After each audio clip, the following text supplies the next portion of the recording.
ce lieu de ta présence, nous avons besoin de toi.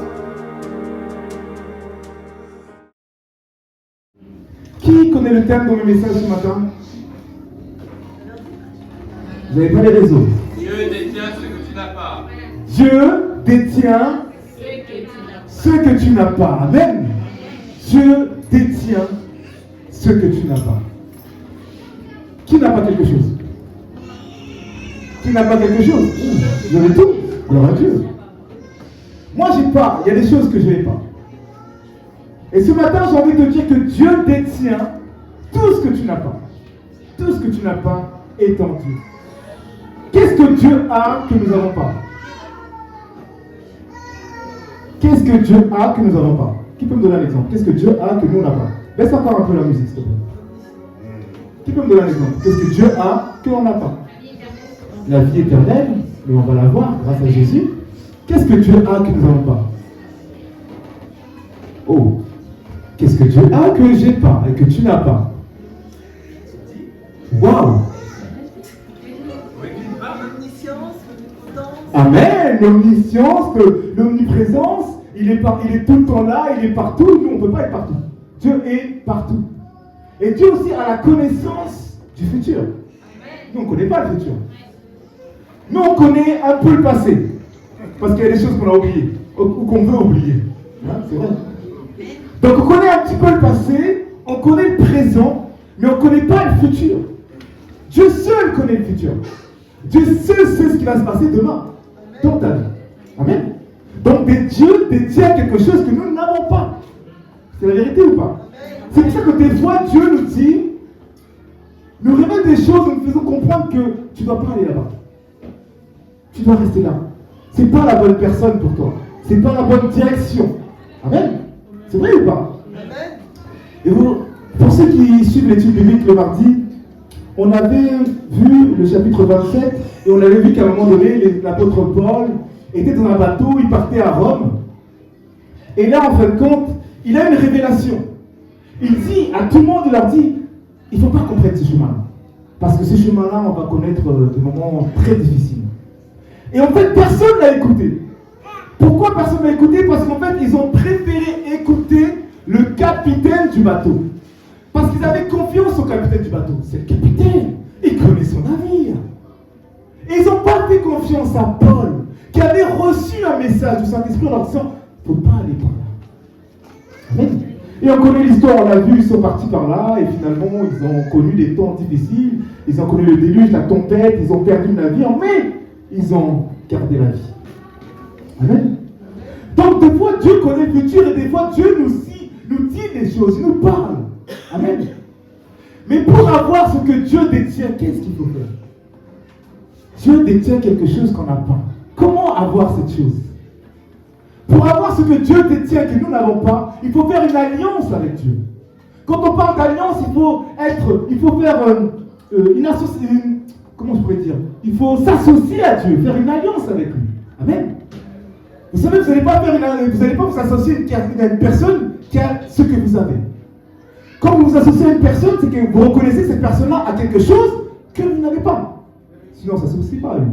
Amen. Je parle à quelqu'un ou pas? Vous êtes d'accord? Donc moi, si je m'associe à Dieu, c'est que je comprends que Dieu a quelque chose que moi, je n'ai pas. Ou si je m'associe à Marc-Antoine, si on fait des affaires, Marc-Antoine, tous les deux, on fait des affaires, je vais m'associer à toi parce que tu vas pouvoir m'apporter quelque chose que moi, je ne peux pas, moi tout seul. Sinon, je vais tout seul ma société. Mais si je la fais avec lui, c'est que je reconnais qu'en lui, il y a quelque chose que moi, je n'ai pas. Est-ce que je parle à quelqu'un? Amen. Amen. Donc, Dieu détient quelque chose que tu n'as pas et tu dois être en alliance avec lui pour avoir ce que Dieu a. Mais pour ça, il faut aussi reconnaître que tu n'as pas quelque chose. Vous savez, nous les êtres humains, comme dans l'histoire de l'apôtre Paul, à un moment donné, ceux qui n'ont pas écouté Paul, c'est parce qu'en fin de compte, ils avaient confiance au capitaine du navire. Amen. Donc en fait, quand il y a des gens qui ne savent pas qu'ils ont besoin de quelque chose, en fait, ils se rassurent avec leur propre savoir-faire. Ils se disent, j'ai pas besoin de Dieu en fait, je peux le faire tout seul. Reconnaître qu'on a besoin de Dieu, c'est se mettre en alliance avec lui. Et les gens, leur vie ne change pas parce qu'ils pensent qu'ils peuvent se débrouiller tout seuls. Donc la première étape, j'ai marqué numéro 1, reconnaître qu'en Dieu, il y a tout. Si tu reconnais qu'en Dieu, il y a tout, tu peux faire une alliance avec lui. Amen. Je vous explique, je vous raconte une histoire. Quand j'étais à l'école à Paris, moi j'étais au centre de formation, donc je faisais entraînement le matin, le soir, et très souvent je dormais en classe. Je dormais en classe, parce que j'étais fatigué. Mais quand il y avait le contrôle, il fallait que je me sois à côté de la plus intelligente ou le plus intelligent de la classe. Amen. Et je me rappelle à cette époque-là, il y avait une blonde aux yeux bleus, magnifique, très très belle. Elle était aussi très intelligente. Et du coup, quand il y avait contrôle, je m'associais à elle, quoi. Je me mettais à côté d'elle pour avoir les bonnes réponses. Mais vous étiez deux, hein. Il y avait elle qui était très forte, il y avait aussi un autre garçon qui était aussi très intelligent. Il s'appelait Charles. Mais Charles ne voulait jamais que je m'assoie à côté de lui. Il ne voulait pas m'aider. Mais cette blonde, qui était très très très intelligente, elle a accepté que je m'assoie à côté d'elle. Pourquoi est-ce qu'elle a accepté? Pourquoi est-ce que Charles n'a pas accepté? D'après vous. Pourquoi est-ce qu'elle a accepté et que Charles n'a pas accepté? Non. Parce que j'étais intime avec la blonde aux yeux bleus. Parce qu'en fait, j'ai créé un lien avec la blonde aux yeux bleus qui fait qu'elle a accepté de s'associer à moi. Charles, je n'ai pas créé de lien avec lui. Je n'ai pas d'intimité avec lui. En plus, à cette époque-là, j'étais fou amoureux d'elle en secret. Elle ne le savait pas. C'était dans les plans de Dieu. Et après, plusieurs années après, j'ai appris qu'elle aussi, elle était amoureuse de moi, mais elle ne me l'a pas dit à ce moment-là. On a dû laisser passer des années avant de se mettre ensemble. Mais ce que je veux vous dire par là, c'est que j'ai compris que je n'avais pas cette connaissance parce que je dormais en classe. Et pour réussir, j'ai dû m'associer à une personne qui avait la connaissance que moi, je n'avais pas.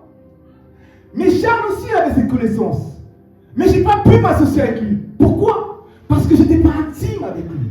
Je n'ai pas créé un lien avec lui. Donc pour avoir ce que Dieu a, tu dois être intime avec lui. Et pour être intime, il faut une proximité. L'intimité oblige la proximité. Pour être à côté de la blonde aux yeux bleus, il fallait que je lui parle un peu de temps en temps. Ça va, tu vas bien? Il fallait que je la mette en confiance en fin de compte. Amen. Dieu détient ce que tu n'as pas. Mais pour avoir ce que Dieu détient, il faut être intime avec lui. Il faut être proche de lui afin d'avoir la connaissance que lui a. Pour avoir la connaissance de Fanny, il fallait que je sois à côté d'elle et que je lui dise: tu as la réponse de la question 5? Si j'étais éloigné d'elle, j'aurais fait comment? C'est impossible. Est-ce que je parle à quelqu'un? Il faut être proche d'elle afin d'avoir la même connaissance, les mêmes réponses. Dieu détient quelque chose que tu n'as pas. Mais si tu veux avoir ce que Dieu a, tu dois être proche de Dieu. Tu dois être intime avec Dieu. Afin que lui puisse te donner la connaissance. Amen. Est-ce que ça commence à devenir un peu plus clair pour vous? Donc j'ai marqué 2, proximité et intimité avec Dieu. Pour avoir ce que Dieu a, tu dois être proche de Dieu et tu dois être intime avec Dieu. Amen. Mais beaucoup, vous n'aimez pas l'intimité avec Dieu. Beaucoup, il y a beaucoup comme ça. Vous n'aimez pas l'intimité avec Dieu parce que vous savez, plus on était proche avec ma femme, et plus on était intime, et plus on se met à nu en fait. Vous comprenez quand je dis on se met à nu? Ça veut dire qu'elle connaît mes défauts. Quand plus tu es intime avec une personne, plus cette personne te connaît réellement et connaît tes défauts. Et nous, on n'aime pas ça. On ne veut pas se rapprocher de Dieu parce qu'on ne veut pas que Dieu puisse savoir qu'on n'est pas parfait. On ne veut pas que Dieu sache qu'on pêche de temps en temps. Donc on a peur de cette intimité parce qu'on se dit non, il va découvrir des choses sur moi. Mais ce qu'on oublie, c'est que Dieu est omniscient, omniprésent. Il sait, il te connaît. Mais une fois comme ça qu'il te dit ne prie pas, hier soir tu as péché, tu ne peux pas prier. Et à cause de ça, on n'est pas intime avec Dieu. Parce qu'on n'est pas parfait. Il y a beaucoup de gens, quand je les invite à venir à l'église le dimanche, ils me disent je ne peux pas venir, samedi soir je suis en boîte. Je ne peux pas venir, je suis sale. On a peur de l'intimité avec Dieu parce qu'on a peur que Dieu nous juge. Sauf que Dieu nous voit. Dieu nous voit. Qui est chrétien qui n'a pas changé? Impossible. Quand tu es chrétien, tu es automatiquement obligé de changer. Ça veut dire que tu le veuilles ou pas, les choses que tu faisais d'habitude, même si tu les fais, il y a quelque chose qui te gêne. C'est vrai. Quand tu es chrétien et que tu n'as pas changé, il y a des fois tu vas vouloir pécher et il y a quelque chose qui va dire ouh là, qu'est-ce que tu fais là? Tu ne vas pas être à l'aise. Et pourquoi? Parce que tu as changé. Amen. Donc, on comprend que Dieu, c'est tout. Ne te dis pas que non. Si je m'approche trop près de Dieu, il va me connaître par cœur. Il te connaît déjà par cœur. Amen. Donc, on comprend qu'on doit savoir qu'en Dieu, il y a tout. Et on doit aussi chercher à être intime avec lui. Amen. La proximité. C'est facile de prier le dimanche. C'est facile de faire le chrétien le dimanche. Là où c'est le plus dur, c'est à la maison. Être tout seul. C'est ça l'intimité. L'intimité, c'est pas quand tu es à l'église et que tu pries. C'est pas ça l'intimité. L'intimité, c'est quand tu es tout seul. Et là, tu es intime avec lui. Parce que là, tu peux lui dire des choses que tu ne diras pas ici. C'est-à-dire qu'ici, vous faites des prières des fois qui sont un peu banales, on va dire.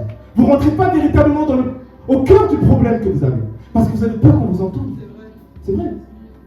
Alors que dans l'intimité, tu peux lui dire tout ce que tu as à lui dire. Tu peux dire, Seigneur, tu existes vraiment. Alors montre-toi. Il paraît que Moïse a ouvert la mer rouge. Il paraît que tu fais tant de miracles. Mais montre-toi. Dans l'intimité, tu peux lui parler comme ça. Est-ce que tu es intime avec Dieu? Voilà la question qu'on doit se poser ce matin. Genèse chapitre 2, verset 24. Ce sera le seul verset de ma prédication. Genèse chapitre 2, verset 24. C'est pourquoi l'homme quittera son père et sa mère et s'attachera à sa femme et ils deviendront... Je ne vais pas prêcher sur le mariage. Rassurez-vous. Mais je vais vous faire comprendre quelque chose. On recommence. C'est pourquoi l'homme quittera son père et sa mère et s'attachera à sa femme et ils deviendront une seule chair. Vous savez, quand on lit ce message, la plupart des gens, vous faites attention à ça. Ils deviendront une seule chair. C'est vrai? On fait toujours attention aux résultats. Mais on oublie qu'avant le résultat, il y a pas mal de choses à faire avant d'arriver au résultat final. Et la Bible dit, ils deviendront. Ils ne seront pas automatiquement, mais ils deviendront. Ils ne seront pas automatiquement, mais ils deviendront. Il y a beaucoup de gens qui pensent que nous, les chrétiens, on a changé automatiquement. Non. Il y a eu un processus qui s'est fait. Pour avoir ce que Dieu détient, tu ne vas pas l'avoir comme ça automatiquement. Il y a un processus qui t'emmène au résultat final. Amen. Beaucoup de gens, comme vous voyez, vous dites, waouh, pasteur Joe, gloire à Dieu, homme de Dieu. Mais je n'ai pas toujours été comme ça. Il y a dû avoir un processus. Demandez à ma femme, elle va vous le dire. Là, aujourd'hui, elle glorifie l'Éternel, elle dit, waouh, merci Seigneur. Mais elle n'a pas toujours dit ça. Il a fallu un processus qui se met en place pour devenir celui que je suis aujourd'hui. Tout chrétien doit passer par un processus. Ne dis pas que aujourd'hui, si tu décides d'être chrétien, de décider de changer ta vie, que automatiquement elle va changer. Non. La Bible dit, ils deviendront. Ils ne sont pas automatiquement. Ils deviendront une seule chair. Processus.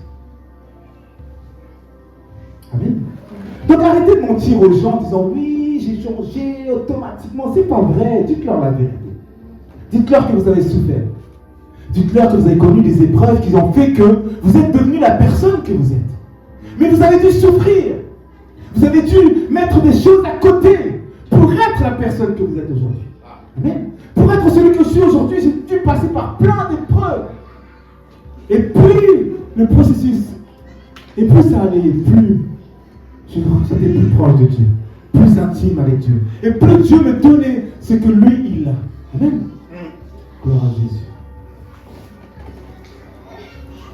Ce qui est intéressant dans ce verset, c'est qu'il dit, c'est pourquoi l'homme quittera son père et sa mère et s'attachera à sa femme. Moi, ce verset me bouleverse. Parce que Dieu nous demande de quitter nos parents. Il demande de quitter ce que tu as de plus cher. Et en même temps, il te dit dans Exode 20, reste sur ce verset. Exode 20, 12, il dit, honore ton père et ta mère afin que tes jours se prolongent dans le pays que l'Éternel, ton Dieu, te donne. En même temps, il te dit quitte. En même temps, il te dit honore. C'est vrai ou pas? Il dit honore tes parents. Mais comment tu peux les honorer si tu dois les quitter? Est-ce que tu dois attendre de plus les aimer afin de les quitter? Est-ce que tu dois attendre de plus les aimer afin de les quitter? Tu ne peux pas ne plus les aimer. Alors moi, ça m'a bouleversé. Il dit, c'est pourquoi l'homme quittera son père et sa mère et s'attachera à sa femme et ils deviendront une seule chair. Donc on comprend que l'homme doit quitter ses parents et en quittant ses parents, il devient une seule chair avec sa femme.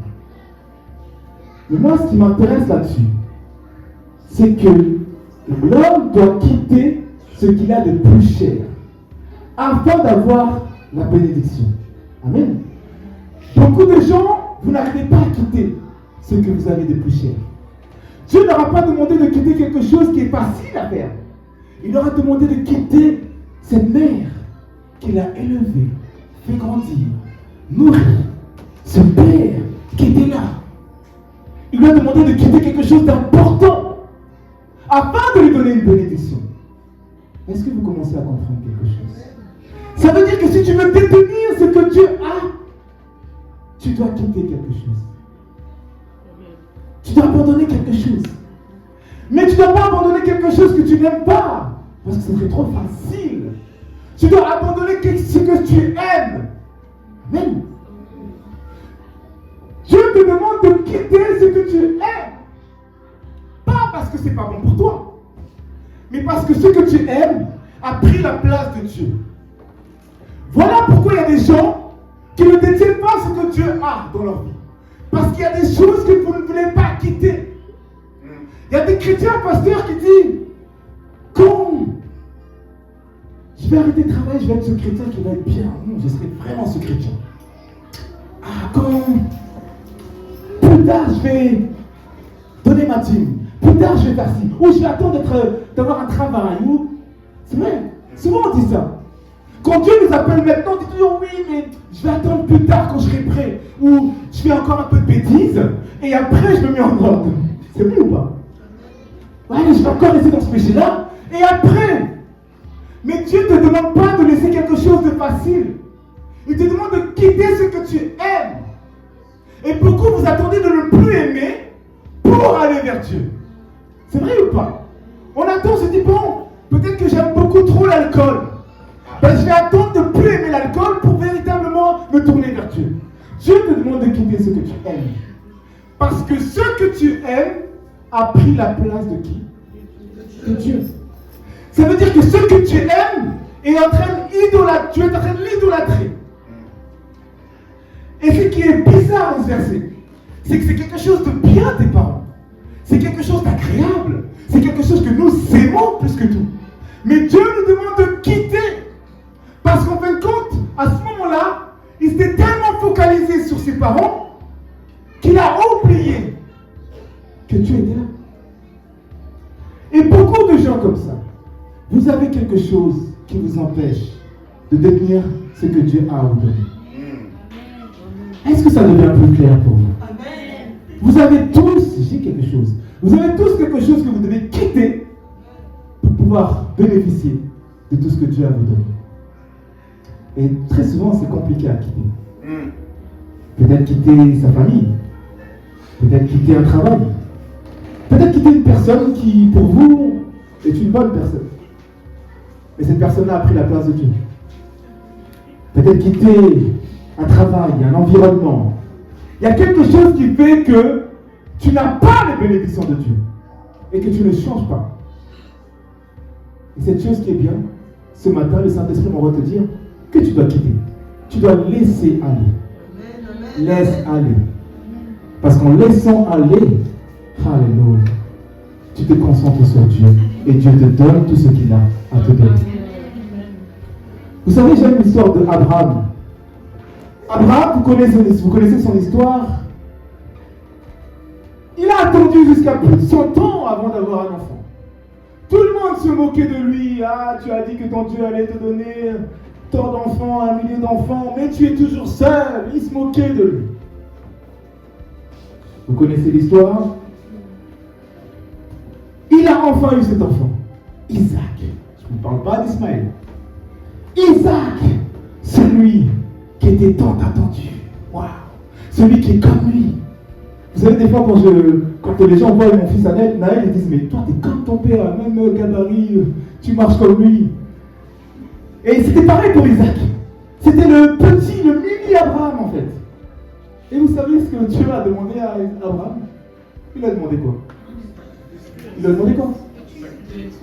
De sacrifier ce qu'il avait de plus cher, révérend. Ce qu'il a tant attendu. Il a pleuré pour cet enfant. Il le voulait, cet enfant. Il a attendu plus de 100 ans pour avoir cet enfant. Et vous savez quoi? Dieu lui a demandé de le sacrifier. Pas de le laisser partir, de le sacrifier. Pourquoi est-ce que Dieu a demandé à Abraham de le sacrifier? Pourquoi? Hein? Voilà. Parce qu'il avait mis tout son amour sur son fils. Il avait oublié que c'est Dieu qui lui a donné ce petit. Et que sans Dieu, il n'y avait pas de petit. Il commençait à idolâtrer son fils. Et Dieu voulait le tester. Il voulait voir si véritablement Abraham était le père de la foi. Il lui a dit, donne-moi pas Ismaël. Non, ça aurait été trop facile. Il lui a dit, donne-moi Isaac, celui que tu aimes. Celui à qui tu, par moment, tu rates l'église pour aller le voir.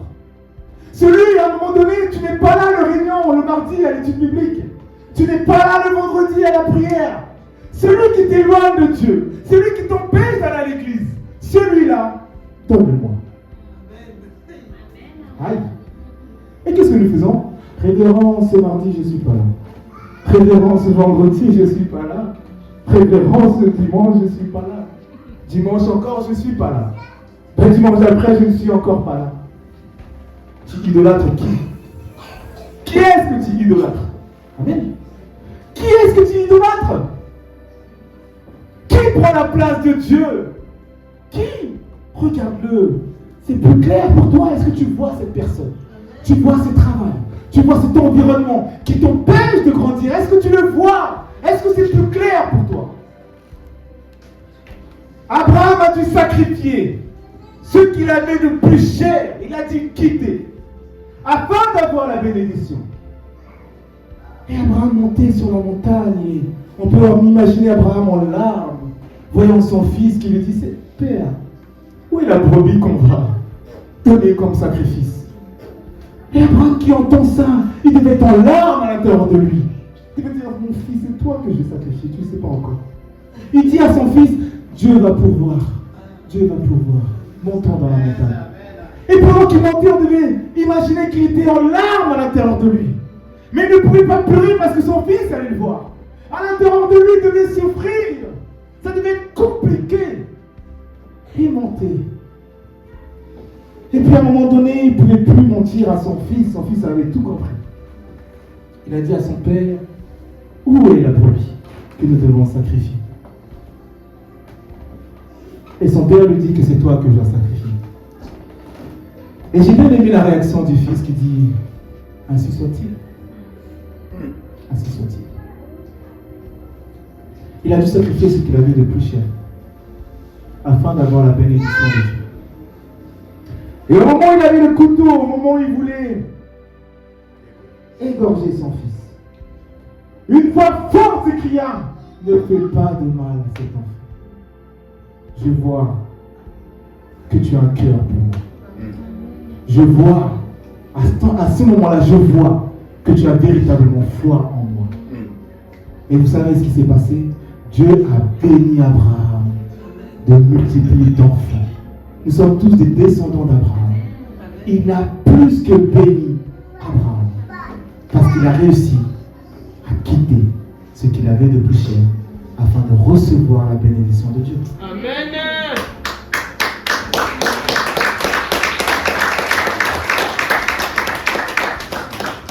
Et nous, en 2023, nous n'arrivons pas à faire ça. Nous n'arrivons pas à quitter. Nous n'arrivons pas à donner notre dîme. Nous n'arrivons pas à servir à l'église. Nous n'arrivons pas à faire tout ça. Parce qu'il y a tellement de choses qui nous plaisent. Il y a tellement de personnes qu'on aime et qu'on veut faire plaisir. Qu'est-ce qui est le plus important pour toi qui t'empêche de véritablement obtenir ce que Dieu a?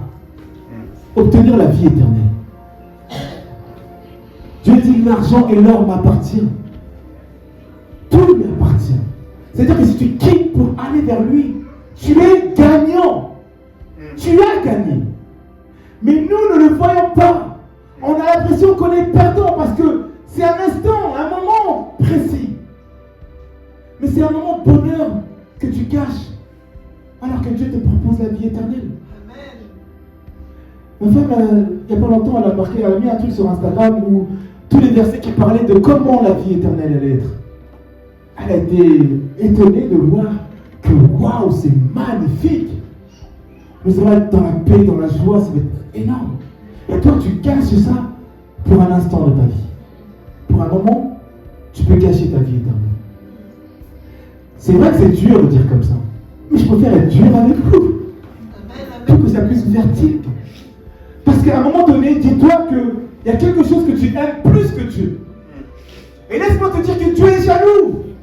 Dieu est jaloux. Il veut avoir la première place. Il veut avoir la première place auprès de tes parents, c'est Dieu. Ta femme, c'est Dieu. Tes enfants, c'est Dieu d'abord. Mais nous ne le comprenons pas. On est en 2023, on se dit c'est mon enfant. Mais Abraham a sacrifié son enfant. C'est qui a donné l'enfant à Abraham? C'est Dieu. C'est qui demande les enfants? C'est Dieu. Concentre-toi sur Dieu. Dieu va te bénir, toi, ta famille, tes enfants, tes petits-enfants, tes arrière-petits-enfants. Il bénira tout le monde si tu te concentres à lui. Amen. Gloire à Jésus. Pour terminer, j'aimerais vous dire que Jésus aussi a quitté. Vous savez, souvent on dit, Dieu, tu ne peux pas comprendre ce que je vis. Dieu, tu ne peux pas comprendre ce que je vis. Tu n'as pas vécu comme moi. Tu n'as pas les mêmes souffrances. Laisse-moi te dire que Jésus aussi a dû quitter.